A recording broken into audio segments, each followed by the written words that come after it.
Hello दोस्तों, 29 जून IRFC के quarter four के रिजल्ट आए हैं। कैसे रहे हैं रिजल्ट, उसके बारे में बात करेंगे। डिविडेंड के बारे में हम जानेंगे दोस्तों। आईआरएफसी के बारे में और ज्यादा डिटेल्स इस वीडियो में हम जानने वाले हैं। सबसे पहले प्रॉफिट्स की बात कर लेते हैं दोस्तों। ये करोड़ में डेटा है, जो भी आप आंकड़े देख रहे हैं रुपीस और करोड़ में। 3192 करोड़ का पिछले साल का प्रॉफिट था, जो कि इस बार बढ़कर हो गया है 4416 करोड़ का। तो ये टोटल पूरे साल का प्रॉफिट है, जो कि अच्छा खासा प्रॉफिट बढ़ा है।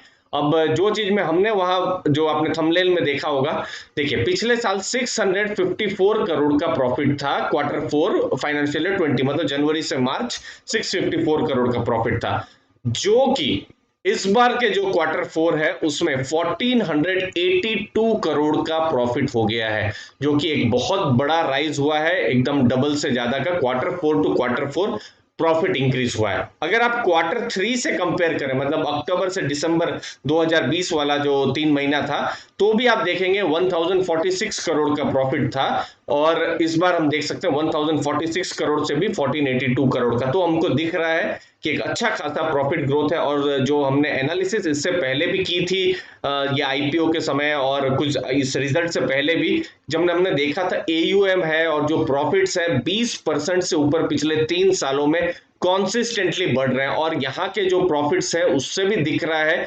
पूरे इस एक साल में भी आप देख सकते हैं आराम से यहाँ पर बहुत बड़ा, यहाँ पर 40% का profit growth year two year हुआ ही है। और क्वार्टर टू क्वार्टर 100% से ऊपर का प्रॉफिट हुआ है, मतलब डबल हुआ ही है दोस्तों। रेवेन्यूज की बात करें, 13,421 करोड़ का रेवेन्यू था पिछले फाइनेंशियल ईयर, जो कि इस फाइनेंशियल ईयर में रेवेन्यूज बढ़े हैं 15,770 करोड़ के। क्वार्टर फोर फाइनेंशियल ईयर 20, मतलब वही पिछले साल में 3,205 करोड़ का रेवेन्यू था। और इस क्वार्टर में, मतलब यही जनवरी से मार्च 2021 में 4,454 करोड़। तो यहां पर भी हम देख सकते हैं रेवेन्यू इंक्रीज हुए हैं। क्वार्टर थ्री से क्वार्टर फोर भी जो रेवेन्यू है वो भी इंक्रीज हुए हैं। देखिए 3,932 करोड़ रुपीस के रेवेन्यू थे, जो कि 4,454 करोड़। तो हम देख रहे हैं क्वार्टरली यहाँ पर क्वार्टर थ्री से क्वार्टर फोर रिकवरी है, प्रॉफिट भी बढ़ रहे हैं। लेकिन कहीं ना कहीं यहां पर अगर इन्वेस्टर को थोड़ा सा निराशा हुई है, तो वो हुई है दोस्तों यहां पर डिविडेंड नहीं मिला है। जी हाँ, 1 रुपए 5 पैसे का डिविडेंड ऑलरेडी अनाउंस हो चुका है।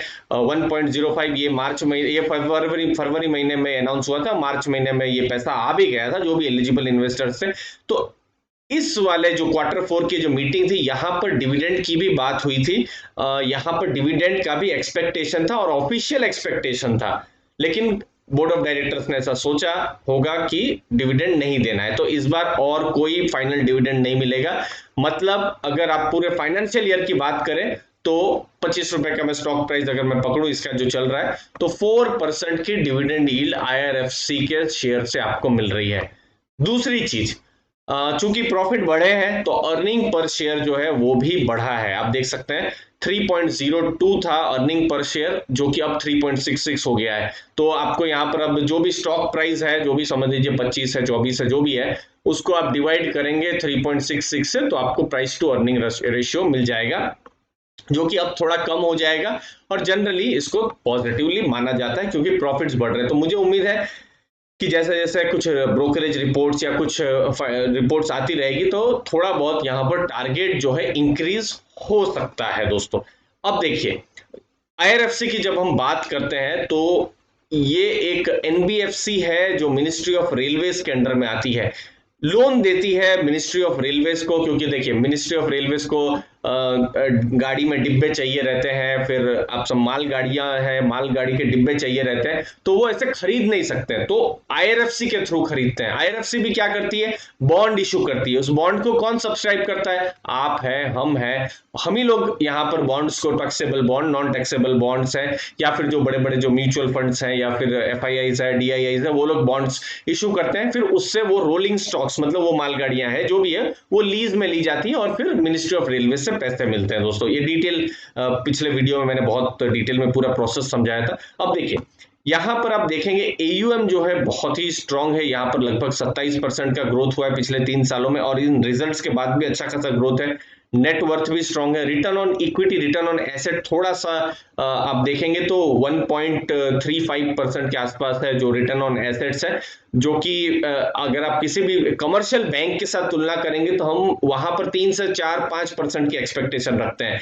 लेकिन ये बिजनेस मॉडल ही ऐसा है कि यहाँ पर उतना बड़ा रिटर्न ऑन एसेट शायद ना मिले। एनपीए यहाँ होंगे ही नहीं, क्योंकि जो भी पैसा लिया जाता है या फिर पैसा दिया जाता है, इनफैक्ट रेलवे को दिया जाता है, रेलवे से ही पैसा वापस मिलेगा। टैक्स लायबिलिटी भी नहीं है इनकी, वो एक एडवांटेज है। डेट तो रहेगा ही क्योंकि ये डेट रेज करती है। नेट इंटरेस्ट मार्जिन यही है 1.4%। आप कोई दूसरी बैंक्स के साथ कंपेयर करें तो आप वहां 3 से 5% का या उससे ज्यादा का नेट इंटरेस्ट मार्जिन एक्सपेक्ट कर सकते हैं, लेकिन इनके बिजनेस में एक स्टेबल नेट इंटरेस्ट मार्जिन आपको मिलेगा, क्योंकि एनपीए बिल्कुल नहीं है और खाली मिनिस्ट्री ऑफ रेलवेज के साथ ही इनका जो भी करार है वो हुआ रहता है। रेटिंग सबसे ज्यादा स्ट्रांग है, क्योंकि यहाँ पर बॉन्ड्स की बात है तो फिर रेटिंग सबसे ज्यादा स्ट्रांग है, सवरन रेटिंग है, तो ये सब चीजें हैं इसके एडवांटेज में। लेकिन फिर भी आईआरएफसी के जो रिजल्ट्स आए हैं, डिसेंट रिजल्ट आए हैं, बहुत ही यहाँ पर अच्छा। मैं इसीलिए भी नहीं जाऊंगा क्योंकि अगर प्रॉफिट कर रही है तो फिर क्यों डिविडेंड नहीं दिया हुआ है।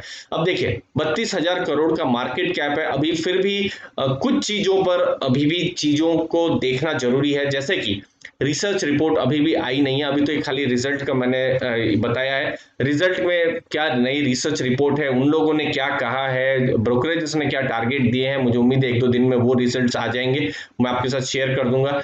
जून में क्या इन्वेस्टर एक्शन रहा है, जैसे हमने पिछले वीडियो में देखा था आईआरएफसी के कि कुछ एचडीएफसी ने बाइंग की है, एचडीएफसी के कुछ फंड्स ने बाइंग की है, इन्वेस्टको के कुछ फंड ने सेलिंग की है, तो क्या कोई नया इन्वेस्टर इंटर किया है कि नहीं जून के महीने में। ये मई महीने की बात कर रहा हूँ, जैसे एचडीएफसी ने इंटर किया है, इनफैक्ट वो था ही, उन्होंने अपना स्टेक और बढ़ाया है।